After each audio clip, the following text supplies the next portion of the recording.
അർത്ഥത്തിലുള്ള പ്രയോഗമല്ല. സ്വലാത്ത് എന്ന് പറഞ്ഞാൽ എന്താ? നമ്മളിങ്ങനെ റെയിൽവേ സ്റ്റേഷനിലല്ല, പിന്നെ എയർപോർട്ടിലൊക്കെ ചെന്നാൽ പ്രയർ ഹാൾ എന്ന് എഴുതിയിട്ടുണ്ടാവും. ദ്വാരക്കണ സ്ഥലം പ്രയർ.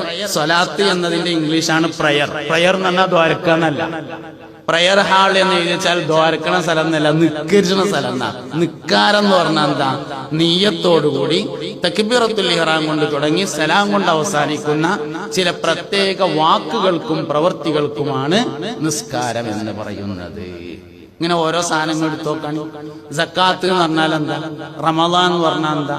സൗം എന്ന് പറഞ്ഞാൽ പിടിച്ചിരിക്കുകയാണ്. ബസ് കയറിങ്ങാണ്ട് കമ്പി പിടിച്ചാണ്ട് ഇങ്ങനെ നിന്നാ നോമ്പാവും ആവൂലല്ലോ. പ്രഭാതം മുതൽ പ്രദോഷം വരെ നീയത്തോടുകൂടി നോമ്പ് മുറിയുന്ന കാര്യങ്ങളെ തൊട്ട് പിടിച്ചു നിൽക്കുന്നതിന് സാങ്കേതികമായി പറയുന്ന ഒരു വാക്കാണ് സൗം എന്നത്. വഹാബികളും ജമാഅത്തെ